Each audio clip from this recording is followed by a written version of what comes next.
Hello everyone, I welcome you all to IG tutorials. तो आज के इस सेशन में अपन देखेंगे geometry for SSC CGL part 35 के। और पार्ट 35 के अंदर अपन पढ़ने वाले हैं रेक्टेंगल के बारे में, यानी कि आयत के बारे में। तो कुछ लोगों की शिकायत है कि बहुत ही ज़्यादा ज्योमेट्री हो गया, अब ज्योमेट्री को बस किया जाए। तो जो भी लोग एसएससी सीजीएल की तैयारी कर रहे हैं उनसे मैं क्लियरली कह देना चाहता हूं कि यदि आपको ज्योमेट्री बोरिंग लग रहा है तो आप अपने आप को एसएससी सीजीएल से थोड़ा सा दूर ही मान के चलिए कि सिलेक्शन से थोड़ा सा दूर है, क्योंकि एसएससी सीजीएल का कोर टॉपिक है ज्योमेट्री। और ज्योमेट्री में यदि आप हर एक छोटे छोटे कॉन्सेप्ट को नहीं समझेंगे, ज्योमेट्री का क्वेश्चन आप सॉल्व नहीं कर सकते हैं। तो चलिए छोड़िए उस बात को। जो भी लोग इस पार्ट को पहली बार देख रहे हैं उन लोग से रिक्वेस्ट है कि पार्ट 1 से देखना स्टार्ट करें, ताकि जिस फ्लो में मैं आपको पढ़ाने की कोशिश कर रहा हूं आपको फ्लो पकड़ में आ जाए। तो चलिए without any further edu let's get started. तो नेक्स्ट है हम लोग को रेक्टेंगल। रेक्टेंगल को अपन हिंदी में आयत बोलते हैं, ठीक है। तो आयत का प्रॉपर्टीज क्या क्या होगा, जैसे कि मैंने जब क्वाड्रिलेटरल का कैटेगराइजेशन किया था तो क्या पहले के साइड लेफ्ट साइड में क्या रखा था, क्वाड्रिलेटरल, फिर उसको काइट्स और ट्रेपीजियम के रूप में बांटा था, ट्रेपीजियम को पैरेललोग्राम के रूप में और पैरेललोग्राम को अगेन रेक्टेंगल और रोम्बस में। तो यहाँ रेक्टेंगल अपन पढ़ रहे हैं। तो a rectangle is a quadrilateral with four right angles. चलिए चारों के चारों जो इंटरनल एंगल होते हैं रेक्टेंगल में वो आपका 90 डिग्री होता है। ये तो रेक्टेंगल का आपका अपना प्रॉपर्टी हो गया। दूसरा क्या है कि all the properties of parallelogram apply, मतलब कि पैरेललोग्राम के जितने भी प्रॉपर्टी होंगे यहाँ पे अप्लाई होगा। जैसे कि क्या बोल सकते हैं कि पैरेललोग्राम में क्या बोलते थे अपन कि आमने सामने वाली भुजा जो है आपस में पैरेलल होती है। इसका मतलब कि ए साइड और ए साइड पैरेलल होगी, A B will be parallel to C D. Again बोला जाता था कि दूसरा जो बाकी पेयर बनते हैं वो भी पैरेलल होते हैं। इसका कहने का मतलब कि A D will be parallel to B C. अब यहाँ पे एक और इसमें कंडीशन होगा कि जो सामने वाली भुजा है उसका लेंथ भी आपस में बराबर होता है। तो A B is equal to C D and A D is equal to B C. Parallelogram का जितना था, क्या पैरेललोग्राम का था कि आमने सामने में पैरेलल होता है। यहाँ पे ऊपर से क्या था कि साइड जो होते हैं वो आपस में बराबर होते थे। पैरेललोग्राम का ये प्रॉपर्टी यहाँ पे रेक्टेंगल में भी आपको लागू होगा। ओके। दूसरा बोला गया था कि अपोजिट एंगल कॉन्ग्रुएंट होते हैं। तो ऑलरेडी यहाँ सारे के सारे एंगल्स आपको 90 डिग्री है, तो ऑलरेडी यहाँ फिट हो रहा है। तीसरा प्रॉपर्टी पैरेललोग्राम का अपन क्या देखे थे कि डायगोनल जो है वो आपस में एक दूसरे को बाइसेक्ट करता था, मतलब कि ए बराबर ए होता था और इस साइड का आधा इस साइड के बराबर होता था, ठीक है। डायगोनल बाइसेक्ट करता था। बट इस केस में डायगोनल के लिए चलिए आगे थोड़ा सा पढ़ेंगे इसका मेन थोड़ा सा डिटेल में प्रॉपर्टी। बट अभी पैरेललोग्राम का प्रॉपर्टी ये होता था कि डायगोनल जो है आपका बाइसेक्ट करेगा। ओके। थर्ड प्रॉपर्टी सेम है कि all angles are right angles by definition. सारे के सारे एंगल ए बराबर एंगल बी बराबर एंगल सी बराबर एंगल डी बराबर 90 डिग्री। चलिए, और एक और छोटा सा प्रॉपर्टी है कि द डायगोनल्स आर कॉन्ग्रुएंट, मतलब कि जो डायगोनल का लेंथ होता है इसका मतलब ए सी बराबर बी डी होता है, डायगोनल कॉन्ग्रुएंट होता है। अब यहाँ से बता दें कि चूंकि क्या है डायगोनल आपस में एक दूसरे को विभाजित करता है, पैरेललोग्राम का ही रूल था। बट रेक्टेंगल में क्या होता है, डायगोनल बराबर होता है। इसका मतलब आप बोल सकते हैं कि O D is equal to O D is equal to O B is equal to O A is equal to O C. यहाँ से चारों वर्टेक्स को यदि आप मिला रहे हैं, डायगोनल का जो इंटरसेक्शन पॉइंट है सारे का लेंथ बराबर होगा। क्यों? क्योंकि पहला प्रॉपर्टी था कि डायगोनल बाइसेक्ट करता है, और रेक्टेंगल का एक स्पेशल प्रॉपर्टी ये आ जाता है कि डायगोनल जो है आपस में बराबर होते हैं। तो ये सारे प्रॉपर्टी है, आप ध्यान में रखिए। चलिए नेक्स्ट पॉइंट देखते हैं। नेक्स्ट है आप लोग का एंगल प्रॉपर्टी। एंगल प्रॉपर्टी में मैंने आप लोग को ऑलरेडी बता दिया था कि all internal angles are 90 degree, सारे के सारे 90 डिग्री होता है। ये आयत का डेफिनेशन भी है। ओके। यदि आप इसके लिए भी मैंने पैरेललोग्राम में भी बताया था एंगल प्रॉपर्टी का डिटेल, कि यदि आप BD को एक ट्रांसवर्सल ले रहे हैं तो BD को ट्रांसवर्सल लेंगे तो आपका पैरेलल साइड क्या है, AB और CD। तो जो वाला लेंथ एंगल का जो मेजरमेंट होगा 1 वही 2 होगा, जो 3 होगा वही आपका 4 होगा। एक क्यों होगा, ऑल्टरनेट एंगल से दो, चूंकि BD एक ट्रांसवर्सल की तरह एक्ट कर रहा है। सिमिलरली यदि आपको AC ट्रांसवर्सल की तरह एक्ट करे तो A वाला जो एंगल होगा वो एंगल A होगा। यदि इस एंगल की बात करें तो एंगल A के बराबर होगा, अगेन ऑल्टरनेट एंगल होगा। ओके, अब देखिए दो लाइंस, दो डायगोनल्स इस तरह से कट कर रहे हैं, मतलब कि यदि इस एंगल को 1 लेते हैं तो ये भी एंगल 1, क्योंकि जो अपोजिट वर्टेक्स एंगल आपको आपस में बराबर होते हैं। इस वाले एंगल को 2 लेते हैं तो ये भी वाला एंगल 2 हो जाएगा। ये चीज आपको पता है। दूसरी चीज मैं आपको बता देना चाहता हूं कि सारे यहाँ से जो इंटरसेक्शन पॉइंट ऑफ डायगोनल से सारे वर्टेक्स को मिलाते हैं सेम लेंथ आता है। तो यहाँ से आप बोल सकते हैं कि triangle AOB will be congruent to triangle DOC। क्यों? क्योंकि A साइड आपस में बराबर है और A बाकी का दोनों साइड तो बराबर है ही, तो कॉन्ग्रुएंट हो गया। सिमिलरली ट्रायंगल AOD पे कॉन्सेंट्रेट करें, वो आपका कॉन्ग्रुएंट होगा ट्रायंगल BOC को। क्यों? क्योंकि एंगल यहाँ पे बराबर है और सबसे बड़ी बात तीनों साइड्स ही बराबर दिया गया है। वर्टेक्स और इंटरसेक्शन पॉइंट वाले दोनों साइड तो दोनों ट्रायंगल में बराबर हो गया। ऊपर से दिया जाता है कि जो AD है वो BC के बराबर है। तो ये दोनों ट्रायंगल, लेफ्ट और राइट वाला ट्रायंगल, टॉप और बॉटम वाला ट्रायंगल आपस में कॉन्ग्रुएंट होते हैं। चलिए एंगल प्रॉपर्टी पे एक छोटा सा क्वेश्चन ले लेते हैं। Find the value of x। आपको इस तरह से x का वैल्यू निकालना है। बहुत इजी है। कैसे? यदि आप ट्रायंगल BCD में कंसंट्रेट करें तो ए वाला ट्रायंगल आपको एक राइट एंगल ट्रायंगल है। क्यों? क्योंकि सारे इंटरनल एंगल 90 डिग्री का होता है। ओके, ये 90 डिग्री हो गया, ये 3x डिग्री है, ये 2x प्लस 20 डिग्री है, तो तीनों एंगल का सम 180 डिग्री होगा कि नहीं? 90 plus 3x plus 2x plus 20 is equal to 180 degree. Okay, 90 और 20 110, मतलब कि 5x is equal to 70 degree हो गया। तो x का वैल्यू यहाँ से कितना आएगा आपको? 14 डिग्री x का वैल्यू यहाँ से आपको आंसर आ जाएगा। तो चलिए अब नेक्स्ट देखते हैं क्या है हम लोगों का। नेक्स्ट है हम लोगों का डायगोनल प्रॉपर्टी। डायगोनल प्रॉपर्टी जैसा कि मैंने आपको बताया था, पैरेललोग्राम का सारा प्रॉपर्टीज यहाँ पे अप्लाई होगा। जो भी डायगोनल का प्रॉपर्टी है यहाँ पे अप्लाई होगा। पहला क्या था कि डायगोनल जो है बाइसेक्ट करेगा, और यहाँ पे दोनों डायगोनल का लेंथ जो है आपस में समान होता है। Length of diagonal are same, diagonal bisect each other. मतलब कि जो चूंकि डायगोनल का लेंथ सेम है और डायगोनल आपस में ईच अदर को बाइसेक्ट कर रहा है, तो OA का जो लेंथ होगा वही लेंथ OB का, वही लेंथ OC का, वही लेंथ आपको OD का हो जाएगा। चलिए अब पैरेललोग्राम में एक और प्रॉपर्टी मैंने बताया था आपको कि डायगोनल जो है उस शेप को, एक डायगोनल उस शेप को दो बराबर भागों में बांटता है। यानी कहने का क्या मतलब कि इस वाले शेप को ले ले और इस वाले शेप का एरिया सेम होगा। यदि आप इस तरह से लेना चाह रहे हैं तो इस वाले शेप का या इस वाले शेप का, यदि आप AC डायगोनल लेंगे तो इधर वाला शेप और इधर वाला शेप आपस में कॉन्ग्रुएंट हो जाएगा। यदि आप BD डायगोनल लेंगे तो A वाला शेप और A वाला शेप आपस में कॉन्ग्रुएंट होगा। और इस पे अपन क्वेश्चन भी देखे थे पैरेललोग्राम में, तो यहाँ अपन उतना क्वेश्चन डिस्कस नहीं करने वाले डायगोनल से रिलेटेड। चलिए नेक्स्ट देखते हैं कुछ क्वेश्चन डायगोनल प्रॉपर्टी से रिलेटेड, जो कि स्पेशली रेक्टेंगल के लिए होगा, उसको अपन देख लेते हैं। तो चलिए क्वेश्चन नंबर सेकंड क्या बोला है? The height of a rectangle is twice of its width. मतलब हाइट के मामले में बात हो रहा है और विड्थ के मामले में तो रेक्टेंगल कुछ इस तरह से बनेगा, जिसमें हाइट टाइप से ऐसा रखा हुआ है रेक्टेंगल, क्योंकि यहाँ पे बोला गया है कि हाइट जो है विड्थ से ज़्यादा बढ़ा दिया गया है। हाइट ऑफ ए रेक्टेंगल मतलब कि ए हाइट है, क्या बोला है? ट्वाइस ऑफ इट्स विड्थ, मतलब कि 2w के बराबर है यदि इसको आप w ले रहे हैं।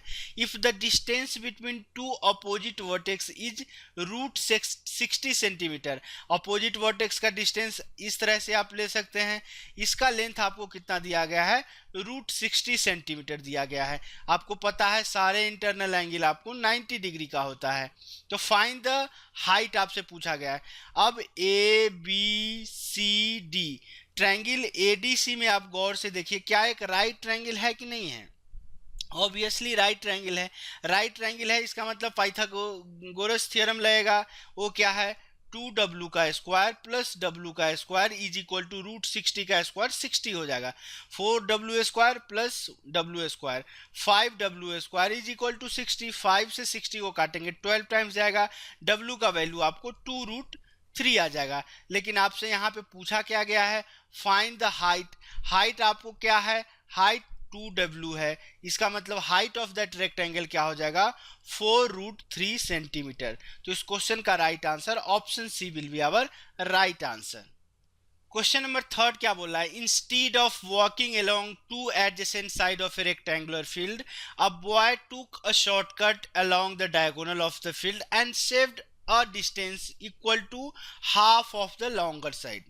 चलिए, बच्चा को क्या करना था कि एक रेक्टेंगुलर फील्ड था, उसके साइड के अलोंग जाना चाहिए था, लेकिन उन्होंने थोड़ा सा होशियार बच्चा है, थोड़ा सा दिमाग लगाया और उन्होंने डायगोनल वाला पाथ फॉलो किया। डायगोनल वाला पाथ फॉलो करने से उसका जो है लॉन्गर साइड का आधा लेंथ वो सेव कर पाता है। जैसा यहाँ पे कहने का क्या मतलब, यदि आप इसको x लेते हैं लेंथ को, यानी कि लॉन्गर साइड को, और विड्थ को यानी विड्थ को y लेते हैं, तो यहाँ पे लॉन्गर साइड आपको x है। तो इस तरह से उसका क्या होता है कि टोटल जर्नी में क्या करता है, half of the longer side वाला डिस्टेंस वो क्या करता है, कम लेता है, उतना सेव कर लेता है। तो देखिए, एक्चुअल में उसको x प्लस वाई जाना था, लेकिन यदि वो डायगोनल वाला पाथ फॉलो कर रहा है तो लॉन्गर साइड का आधा जो है वो सेव कर पा रहा है। ओके, अब यहाँ से देखिए, यदि आप triangle A B C D rectangle लेते हैं, तो ट्रायंगल ए बी सी में यदि आप गौर से देखेंगे तो राइट एंगल ट्रायंगल है। तो डायगोनल क्या होता है, x square plus y square, Pythagoras theorem लगाइए, x square plus y square बराबर डायगोनल का स्क्वायर। यदि आप x plus y minus x by 2 करेंगे तो ये कितना आ जाएगा, x बाई 2 प्लस वाई। अब x बाई 2 प्लस वाई का स्क्वायर कीजिए, दोनों इक्वेट होगा, क्योंकि दोनों केस में आप डायगोनल को इक्वेट कर रहे हैं। X square plus y square will be equal to x square plus 4 y square plus 2xy, मतलब 2 into x by 2 into y, मतलब कितना आ जाएगा, xy आ जाएगा। वाई स्क्वायर आपका कट गया, x square minus x square by 4 आपको कितना आ जाएगा, 3x square by 4 is equal to xy। Again एक x कटेगा, तो यहाँ से आपको y का वैल्यू कितना आ जाएगा, 3x बाई 4। आपसे क्वेश्चन क्या पूछा गया है, find the ratio of shorter side to the longer side. Shorter side और लॉन्गर साइड को आपने x लिया है, तो y बाई एक्स यदि आप फाइंड आउट करते हैं तो इस तरह से इसका वैल्यू आपको 3/4 आता है, और यही चीज आपसे फाइंड आउट करने के लिए पूछा गया था। तो इस तरह से इस क्वेश्चन का आंसर हो जाएगा आपको option C will be our right answer. अब हम लोग को नेक्स्ट जो है पेरीमीटर एंड एरिया प्रॉपर्टी देखना है। आप लोगों में से ऑलमोस्ट 95% लोगों को ये चीज पता होगा। देखिए, मैं बार बार बोलते आ रहा हूं कि पेरीमीटर जो होता है वो बाउंड्री, किसी भी शेप का बाउंड्री लाइन का लेंथ होता है। तो पेरीमीटर यदि आप निकाल रहे हैं, कोई याद करने की जरूरत नहीं है, हालांकि याद करना ही बहुत ईजी है। बाउंड्री लाइन का लेंथ कितना होगा, चलिए ए से स्टार्ट करते हैं। तो ए से बी ए हो गया, बी से सी बी हो गया, सी से डी ए हो गया, डी से ए अगेन बी हो गया। ऐसा क्यों हुआ है, क्योंकि अपोजिट साइड्स पैरेलल और इक्वल लेंथ में होते हैं। तो यदि ए बी ए है तो सी डी भी ए होगा, ए डी बी है तो आपको बी सी भी बी ही होगा। इसको आप ऐड कीजिए, ए 2a प्लस 2b, आप इसको 2 कॉमन ले सकते हैं, a प्लस बी। तो पेरीमीटर ऑफ रेक्टेंगल कितना होता है, 2 इंटू ए प्लस बी। सामने वाला साइड को ए लिए, दूसरे सामने वाले साइड को बी लिए, तो 2 इंटू ए प्लस बी आ गया। एरिया पे यदि आप बात करें तो एरिया सिंपल होता है, इसका क्या होता है, लेंथ इंटू विड्थ होता है लंबाई गुने चौड़ाई होता है, एल इंटू बी बोलिए, या इस केस में जो है आपको एरिया आ जाएगा ए इंटू बी। याद रखना है लेंथ इंटू ब्रेथ जो होता है आपको एरिया ऑफ दैट रेक्टेंगल देता है, और पेरीमीटर होता है 2 into a plus B.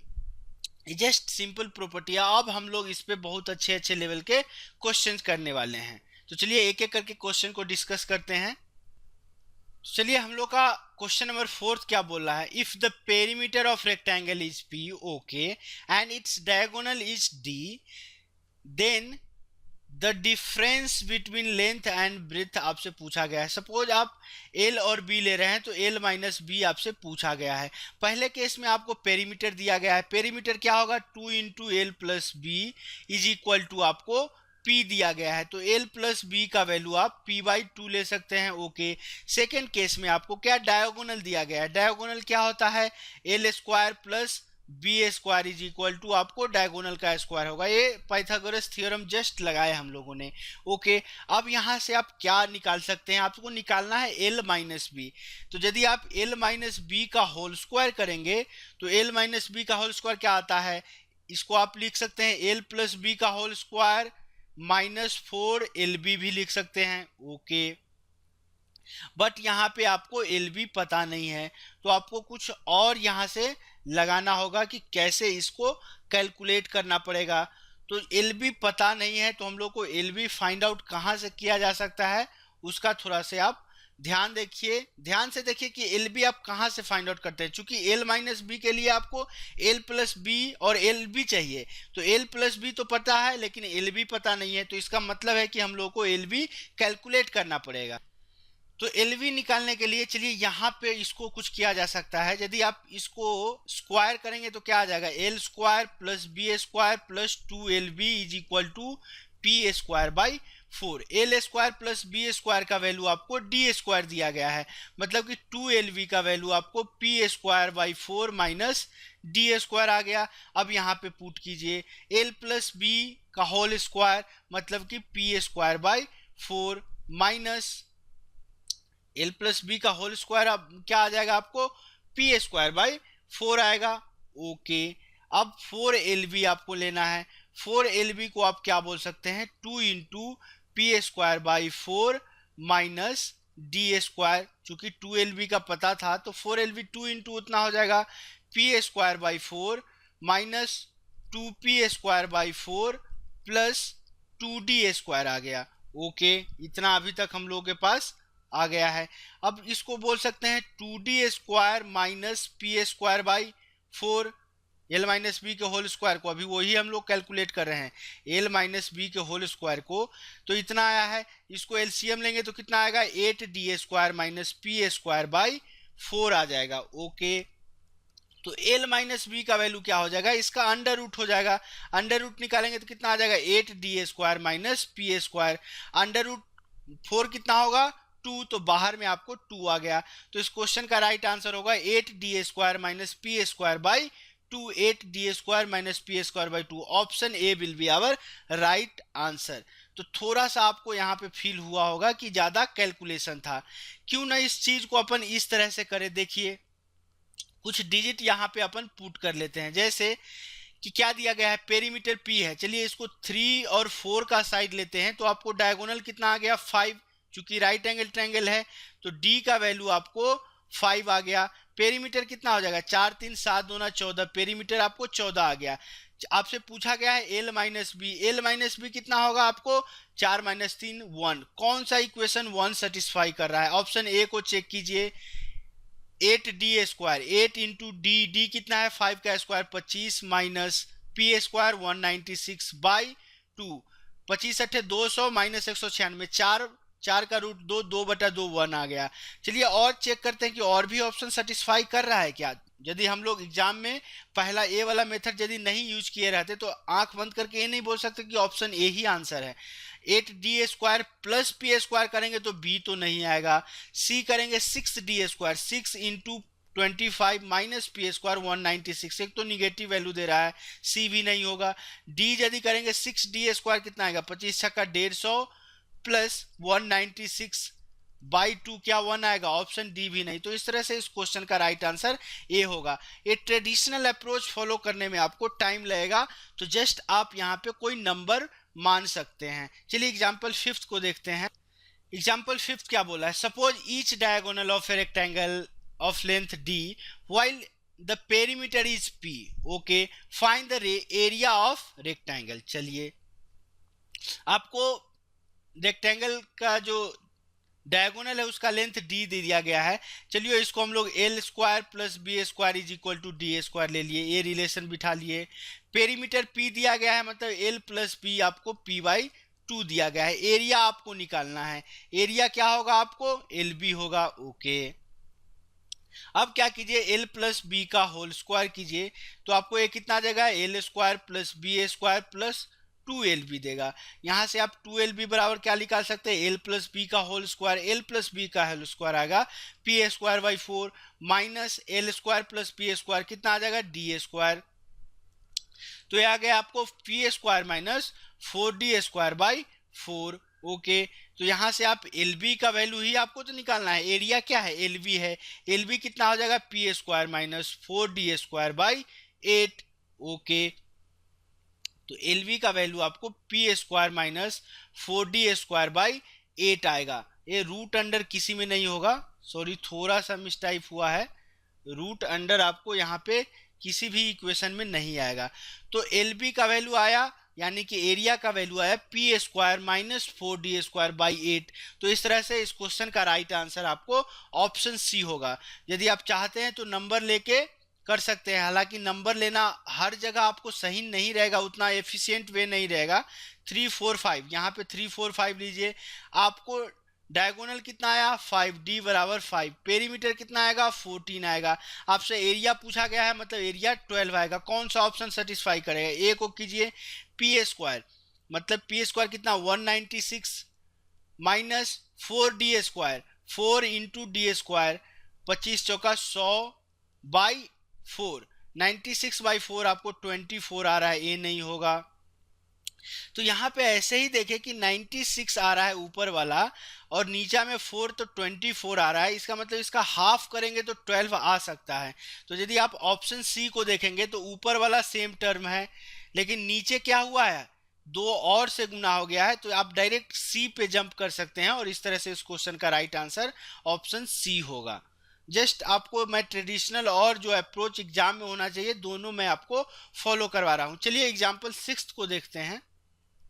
Example 6 क्या बोल रहा है, suppose each diagonal of a rectangle is of length D and the area is a. यदि डायगोनल का लेंथ डी दिया गया है तो चलिए ए और बी ले लेते हैं लेंथ और ब्रेथ को, तो a square plus B square बराबर डी स्क्वायर, एक रिलेशन ए आएगा। एरिया आपको ए दिया गया है, मतलब कि ए बराबर क्या हो जाएगा, ए बी हो जाएगा। Find the perimeter of rectangle, perimeter आपसे पूछा गया है, पेरीमीटर पूछा गया है। पेरीमीटर कहने का मतलब क्या होगा, 2 इंटू ए प्लस बी का वैल्यू आपसे पूछा गया है।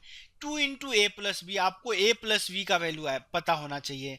तो ए प्लस बी कैसे आप निकाल सकते हैं, यदि आप ए प्लस बी का होल स्क्वायर करेंगे तो ये कितना आएगा, a square plus B square plus 2ab। Simple है, a square plus B square का वैल्यू आपको डी स्क्वायर दिया गया है, ए बी का वैल्यू आपको ए दिया गया है, तो 2a हो गया, ओके।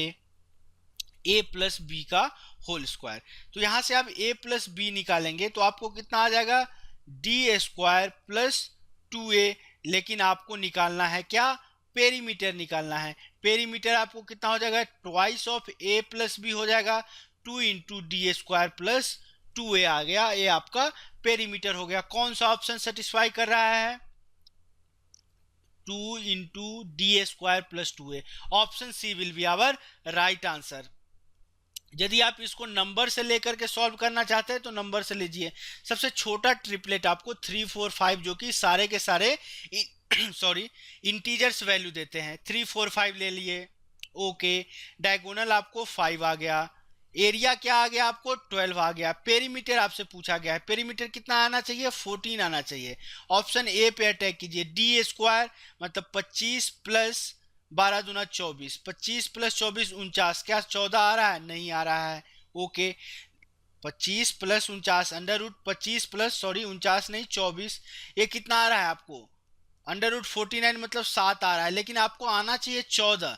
मतलब कि जो ए वाला वैल्यू है उसका डबल कहीं ऑप्शन में दिख रहा है क्या? ऑप्शन में दिख रहा है, ऑप्शन सी। आप डायरेक्ट आंसर मार्क कर सकते हैं, option C will be our right answer. चलिए क्वेश्चन नंबर 7 को देखते हैं। क्वेश्चन नंबर 7 क्या बोला है? The diagonal of rectangle is 17 centimetre and it's area is 120 centimetre square. Diagonal आपको 17 सेंटीमीटर दिया गया है, मतलब कि ए स्क्वायर प्लस बी स्क्वायर। यदि ए और बी रेक्टेंगल का क्या कर रहे हैं आप, ए और बी साइड को ले रहे हैं, इस साइड को ए और बी, तो a square plus B square d square होगा। डी का वैल्यू आपको 17 दिया गया है, मतलब 289 हो गया। ओके। दूसरे केस में आपको एरिया दिया गया है 120 सेंटीमीटर स्क्वायर, मतलब कि ए बी का वैल्यू आपको 120 दिया गया है। Find the perimeter. Perimeter again आपसे पेरीमीटर पूछा गया है, तो ए प्लस बी का होल स्क्वायर करेंगे आप। पीछे मैंने 3 क्वेश्चन में 3 रिलेशन बताया है कि क्या होता है जब एरिया और पेरीमीटर दिया गया हो, तो लेंथ क्या होगा, लेंथ का सम क्या होगा, एरिया और आपको डायगोनल दिया गया है तो पेरीमीटर क्या होगा। आप एक भी फार्मूला यूज मत कीजिएगा, एक भी फार्मूला को आप पीछे वाले रिलेशन से ऐसा मत ले लीजिएगा कि राइट डाउन कर लीजिएगा और उस फार्मूला को आप डायरेक्ट यूज कीजिएगा। ऐसी गलती मत कीजिए, जितना हो सके आप फार्मूला से बचिए। रेक्टेंगल के लिए मैंने आपको 2 ही फार्मूला बताया है, क्या, पेरीमीटर का और एरिया का। बाकी कोई भी फार्मूला, कोई भी रिलेशन आप याद मत रखिए, जो बेसिक है उसी के साथ स्टिक कीजिए। ए प्लस बी का होल स्क्वायर कितना आ जाएगा, ए स्क्वायर प्लस बी स्क्वायर मतलब 128 प्लस 2ab मतलब 2 इंटू 120, 120 का ट्वाइस 240 होगा। ओके। 120 सॉरी 17 का स्क्वायर 128 कैसे आ गया, आई डोंट नो। 289 होता है, सॉरी फॉर दैट, 289। 289 प्लस 250, 250 और 250 500, उधर बच गया 29, मतलब 529 बच गया। ए प्लस बी का वैल्यू आपको आ जाएगा 23। ए प्लस बी का वैल्यू 23 आ गया, तो पेरीमीटर क्या होता है, twice of A plus b मतलब 46 will be our right answer. तो option C will be our right answer. But इस क्वेश्चन में थोड़ा सा आप इजी कैसे कर सकते थे इस क्वेश्चन का आंसर, उसको मैं बताना चाहता हूं। देखिए, आपको डायगोनल आपको 17 दिया गया है, इस चीज को ए और बी ले लीजिए और इस तरह से आपको ए और बी का वैल्यू लेना है कि ए बी बराबर आपको 120 सेंटीमीटर, क्योंकि ये चीज आपको एरिया दिया गया है, ए भी सेटिस्फाई करना चाहिए। ए और बी का पाइथागोरियन ट्रिपलेट्स भी होना चाहिए और उसका प्रोडक्ट आपको 120 भी होना चाहिए। अब आपको बता दूं कि 17 जैसे ही आपको हाइपोटेनिस होता है, पाइथागोरियन ट्रिपलेट्स हो जाता है 8, 15 और 17 का। हालांकि मैंने हाइट एंड डिस्टेंस में बहुत ही डिटेल में पाइथागोरियन ट्रिपलेट्स को डिस्कस किया हूं। 8, 15 और 17 एक पाइथागोरियन ट्रिपलेट्स तो कंडीशन सेटिस्फाई कर रहा है। चलिए, पहला कंडीशन सेटिस्फाई कर रहा है, क्या a इंटू बी मतलब 8 इंटू 15 का आपको जो प्रोडक्ट है क्या 120 आ रहा है? यस आ रहा है। यहाँ से पेरीमीटर क्या हो जाएगा, ए आपको ए का वैल्यू 15 आ गया, बी का 8 आ गया, तो 15 8 23। आपसे पेरीमीटर पूछा गया था 46, यानी कि आप पाइथागोरियन ट्रिपलेट्स पे थोड़ा कमांड कर लेंगे तो इस क्वेश्चन का राइट आंसर आप वर्बली भी दे सकते थे। क्या हुआ इस क्वेश्चन का राइट आंसर, 46 सेंटीमीटर। तो इसलिए मैं आपको बोलता हूँ कि Pythagorean triplets height and distance, actually height and distance भी बट बहुत यूनिकली मैंने आपको बताया है। बट जब ट्रिगो शुरू करूंगा तो उसको, चूंकि उस समय मैं आपको पेन एंड पेपर पे बता रहा था, जस्ट सिंपली मोबाइल से रिकॉर्ड करके, तो उतना क्लियर वीडियो क्वालिटी नहीं है। तो जब भी मैं ट्रिगो फिर से शुरू करूंगा, आपको उस पूरे पार्ट्स को फिर से इस तरह से डिजिटल पेन एंड पेपर में कन्वर्ट कर दूंगा, ताकि आपको इजिली पूरा विजिबल हो, कहीं भी आपको कुछ क्वालिटी का प्रॉब्लम नजर ना आए। चलिए क्वेश्चन नंबर 8 को देखते हैं।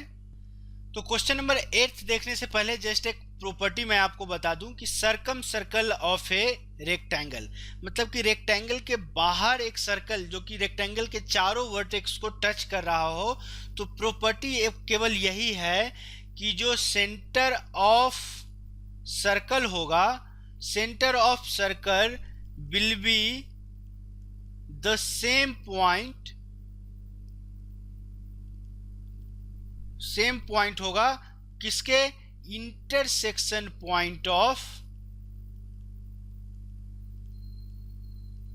डायगोनल्स, मतलब कि जो आपका रेक्टेंगल का डायगोनल का जो इंटरसेक्शन पॉइंट होगा यानी कि ओ, वही इस सर्कल का सेंटर भी होगा। जस्ट यही एक प्रॉपर्टी है। वैसे आप लोगों को पता होना चाहिए था ये चीज कि जैसे ही, क्योंकि आपको क्या है, सेंटर ऑफ ग्रेविटी एक फिजिक्स का वर्ड आता है कि जहां पे सारा का सारा जो आपका मास है यानी कि द्रव्यमान है उस शेप का केंद्रित रहता है। किसी भी रेक्टेंगल का जो इंटरसेक्शन पॉइंट ऑफ डायगोनल है वो सेंटर ऑफ मास होता है। यदि उस रेक्टेंगल के सरकम सर्कल एक खींचते हैं तो उस सर्कल का भी सेंटर ऑफ मास वही ओ वाला पॉइंट होगा। ये चीज आपको पता है। तो इस तरह से आप बोल सकते हैं कि जो सर्कल का डायमीटर होगा, सर्कल का जो व्यास होगा आपको, वो क्या होगा, रेक्टेंगल का डायगोनल होगा। क्या होगा, रेक्टेंगल का डायगोनल होगा। क्यों, क्योंकि देखिए ओ सेंटर ऑफ सर्कल हो गया, ओ से गुजर रहा है और दोनों सरकमफ्रेंस को टच कर रहा है। मतलब कि क्या हुआ, सेंटर से गुजरने वाली जो लाइन है सरकमफ्रेंस को टच करती है, वो आपको क्या दे देगा, डायगोनल दे देगा। तो ये तो आपको डायगोनल ऑफ सर्कल हुआ, लेकिन सेम चीज आपको ये वाला क्या है, आपको डायगोनल जो हो गया ये क्या, रेक्टेंगल का डायगोनल है।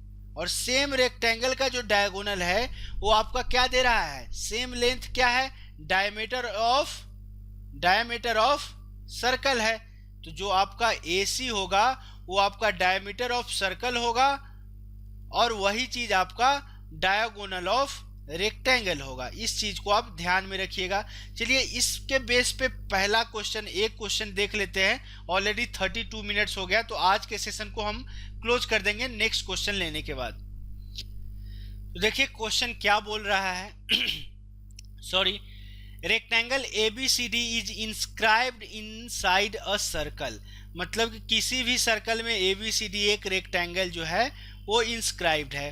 ओके चलिए ABCD, आगे क्या बोला गया है आपसे कि the circumference of the circle is 5 pi. Circumference of circle आपको मैं बता दूं 2 पाई आर होता है। जिन लोगों को अभी पता नहीं है, क्योंकि अपन सर्कल अभी कवर नहीं किए हैं, वैसे ये तो 9th क्या 8th 7th का ही फॉर्मूला है कि किसी भी वृत्त की परिधि 2 पाई आर होती है। ये आपको दिया गया है 5 पाई के बराबर। पाई पाई कट गया, मतलब कि 2r का वैल्यू आपको 5 आ गया, या 2r रेडियस का डबल क्या होता है, डायमीटर होता है। डायमीटर को यदि आप d से डिनोट करें तो d का वैल्यू आपको 5 सेंटीमीटर दिया गया है। ओके, ये आपका डायमीटर हो गया। क्यों, क्योंकि सरकमफ्रेंस ऑफ द सर्कल दिया गया था 5 pi and AD is equal to 4 centimetre. अब देखिए AD का वैल्यू आपको 4 सेंटीमीटर दिया गया है। What is the area of rectangle ABCD। Area आपसे पूछा गया है कि एरिया क्या हो सकता है। एक चीज देखिए कि डायमीटर दिया गया है या इधर AC का वैल्यू, चूंकि रेक्टेंगल में डायमीटर का लेंथ क्या होता है, बराबर होता है, तो AC will be equal to BD होगा। तो जो डायमीटर का लेंथ होता है आया है वो 5 सेंटीमीटर आया है, और जो डायमीटर ऑफ सर्कल होगा वही डायगोनल ऑफ दैट रेक्टेंगल होगा। मतलब कि AC का लेंथ आपको 5 आ गया। अब देखिए एक साइड 4 है, चूंकि ये 90 डिग्री है तो 90 डिग्री के सामने वाला साइड 5 है, तो यहाँ पे पाइथागोरस थ्योरम लगाएंगे तो 4 का स्क्वायर और इस साइड का स्क्वायर 5 का स्क्वायर आना चाहिए। मतलब ए वाला साइड आपको 3 सेंटीमीटर का आ गया। What is the area of rectangle. Area पूछा गया है, एरिया कितना हो जाएगा 4 into 3 which will be equal to 12 centimetre square. So option A will be our right answer. Picture को नहीं भी ड्रा कर सकते थे, वर्बली भी इस क्वेश्चन को सॉल्व कर सकते थे। 5 पाई दिया गया है सरकमफ्रेंस, आपका डायमीटर 5 होगा, इसका मतलब रेक्टेंगल का डायगोनल 5 होगा। एक साइड 4 दिया गया है तो दूसरा साइड ऑब्वियसली 3 होगा। एरिया निकालना है 4 into 3 which will be equal to 12 centimetre square. तो चलिए आज के सेशन को अपन यहीं क्लोज करते हैं। मैं बहुत कोशिश करता हूँ कि किया था कि रेक्टेंगल को एक ही सेशन में कवर कर दूं, बट अभी भी 9 या 10 क्वेश्चंस और भी बचे हुए हैं। एक बहुत ही इंपॉर्टेंट प्रॉपर्टी रेक्टेंगल का बचा हुआ है। 34-35 मिनट्स हो गया, तो थोड़ा ज़्यादा लंबा नहीं करते हैं, एक और सेशन रेक्टेंगल पे अपन ले लेंगे। तो चलिए आज के सेशन को अपन यहीं क्लोज करते हैं। तो सेशन क्लोज करने से पहले मैं बता दूं कि नेक्स्ट सेशन भी आपका रेक्टेंगल पे ही रहेगा। कुछ क्वेश्चंस और एक प्रॉपर्टी बच गया है रेक्टेंगल का। तो सेशन क्लोज करने से पहले आप लोग से रिक्वेस्ट है कि यदि आपको मेरे वीडियोज अच्छे लग रहे हैं, आप चाहते हैं मेरे साथ जुड़े रहें, तो चैनल को सब्सक्राइब कर सकते हैं। वीडियो अच्छा लगे तो लाइक जरूर कर दीजिएगा। आप लोगों के प्रैक्टिस के लिए मैंने एक फेसबुक ग्रुप बनाया है जिसका नाम है target SSC CGL 2017 by IGT. आप जरूर ज्वाइन करें उस फेसबुक ग्रुप को। आप सर्च करके उस फेसबुक ग्रुप को ज्वाइन कर सकते हैं, या उसका लिंक है आपकी सुविधा के लिए मैं आपको वीडियो के नीचे डिस्क्रिप्शन बॉक्स में प्रोवाइड करा दूंगा। वहां से भी आप इजीली ग्रुप को ज्वाइन कर सकते हैं। तो अच्छा लगे वीडियो तो कम से कम आप अपने फ्रेंड्स के बीच जरूर शेयर कीजिए, फेसबुक के थ्रू, व्हाट्सएप के थ्रू, या आप वर्बली बोल करके भी। तो चलिए आज के सेशन को क्लोज करते हैं। तब तक के लिए कीप प्रैक्टिसिंग, प्रैक्टिस करते रहिए, स्वस्थ रहिए, व्यस्त रहिए और मस्त रहिए। Thanks for watching this video. Bye bye.